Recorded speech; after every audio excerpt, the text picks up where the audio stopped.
Hi friends, welcome to my channel. ఈరోజు వీడియోలో ఒక మంచి స్నాక్స్ రెసిపీ మురుకులు చేశానండి.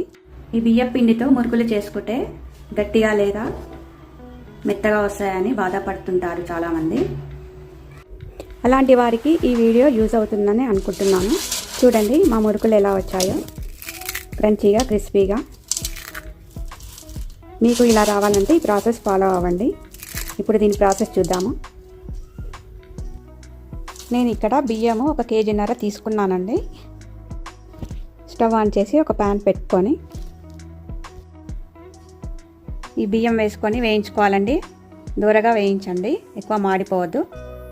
ఇలా లైట్ బ్రౌన్ వచ్చినాక ఒక గిన్నెలోకి వేసుకోవాలి. అలాగే 1/4 kg మినపప్పు కూడా వేసుకొని వేయించుకోవాలండి. ఇది కూడా లైట్ కలర్లో వేయించుకోండి.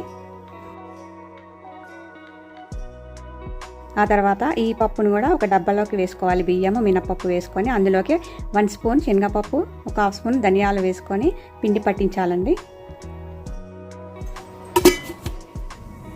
ఇలా పట్టించిన పిండిని ఒక బేషన్లోకి వేసుకోవాలి. ఆ తర్వాత అందులోకి 100 గ్రాముల నువ్వులు వేసుకోవాలి. అలాగే 2 చెంచాల జీలకర్ర వేసుకోవాలి. 1 చెంచా ఓమా వేసుకోవాలి. అలాగే కారం పొడి ఒక 4 స్పూన్లు వేస్తున్నానండి. 1.5 kg ఉంది కాబట్టి ఒక 4 స్పూన్ సరిపోతుందండి కారం పొడి. అలాగే 1/2 చెంచా పసుపు వేసుకొని పిండిని బాగా కలుపుకోవాలండి. పిండిలోకి ఒక 3 చెంచాల ఆయిల్ వేడి చేసి వేసుకోవాలి. ఇలా వేసుకొని బాగా కలుపుకోవాలండి పిండిని. వేడి నూనె వేసి కలపడం ద్వారా మురుకులు చాలా క్రిస్పీగా వస్తాయండి. గిన్నెలో కొన్ని వేడి నీళ్ళు వేడి చేసుకొని అందులోకి ఫ్రెష్ది అల్లం వెల్లుల్లి పేస్ట్ వేసుకొని ఒక 3 చెంచాలు వేసుకున్నానండి పేస్టు. ఆ తర్వాత తగినంత ఉప్పు వేసుకొని ఈ వాటర్ని బాగా కలుపుకోవాలి. ఉప్పు కరిగేంత వరకు కలుపుకోండి. ఇప్పుడు ఈ పిండిలోకి కొద్దిగా వాటర్ యాడ్ చేసుకుంటూ పిండిని చాలా సాఫ్ట్గా మారేంత వరకు బాగా కలుపుకోవాలండి. పిండి ఇలా సాఫ్ట్గా మెత్తగా అయ్యేంత వరకు ఇలాగే బాగా కలుపుకోవాలండి. ఇప్పుడు పిండి మనకు రెడీ అయిపోయింది. నేను ఇక్కడ మురుకుల పావు ఇది తీసుకున్నాను. దీనికి ఈ బిళ్ళ పెట్టుకున్నాను. ఈ పావులోకి కొద్దిగా పిండిని పెట్టుకొని రెడీ చేసుకొని పక్కన పెట్టుకోండి.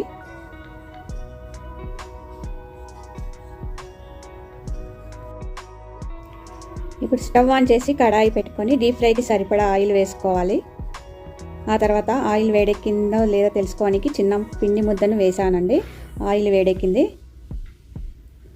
ఇప్పుడు మనము మురుకుల పావుతోటి మురుకులను ఇలా ఒత్తుకుంటూ నెమ్మదిగా వేసుకోవాలి.